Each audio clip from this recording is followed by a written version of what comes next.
আন্তর্জাতিক ফিলিস্তিন সংহতি দিবস উপলক্ষে মানব পতাকা প্রদর্শন করছেন জাহাঙ্গীরনগর বিশ্ববিদ্যালয়ের জাবি শিক্ষার্থীরা। গতকাল শুক্রবার বিশ্ববিদ্যালয়ের কেন্দ্রীয় শহীদ মিনার প্রাঙ্গণে বৈষম্যবিরোধী ছাত্র আন্দোলনের ব্যানারে এ কর্মসূচি পালিত হয়। কর্মসূচিতে অংশ নিতে বিশ্ববিদ্যালয়ের উপাচার্য শিক্ষা অধ্যাপক এম মাহফুজুর রহমান বলেন, আমি ছাত্র থাকার সময় থেকে দেখে আসছি গোটা বিশ্বে মুসলিম নিধনের অন্যতম শিকার হলো ফিলিস্তিনিরা। এই নৃশংস গণহত্যায় ইসরায়েলে যতটা দায়ী তার চেয়ে বেশি দায়ী ইসরায়েলকে যারা শক্তিশালী করেছে।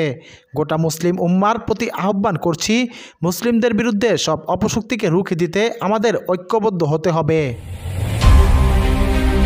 বিশ্ববিদ্যালয়ের উপাচার্য প্রশাসন অধ্যাপক সোহেল আহমেদ বলেন, ফ্রেঞ্চ, ব্রিটিশ এবং আমেরিকানরা আরবের ভূমি দখল করে ইউরোপের থেকে জায়নিস্ট উগ্র গোষ্ঠী এনে সেখানে স্থাপনের চেষ্টা করছে।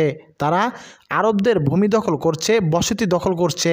ফিলিস্তিনকে এই হটকারিতা থেকে রক্ষা করতে হামাস, হিজবুল্লাহর মতো বিশ্বের সব মুসলিম রাষ্ট্রকে ঐক্যবদ্ধ হতে হবে। এই জুলুমের বিরুদ্ধে যুদ্ধ ঘোষণা করতে হবে। আপনারা দেখছেন was the story YouTube channel. পরবর্তী আপডেট পেতে চ্যানেলটিকে সাবস্ক্রাইব করে নোটিফিকেশনটি অন করে রাখুন।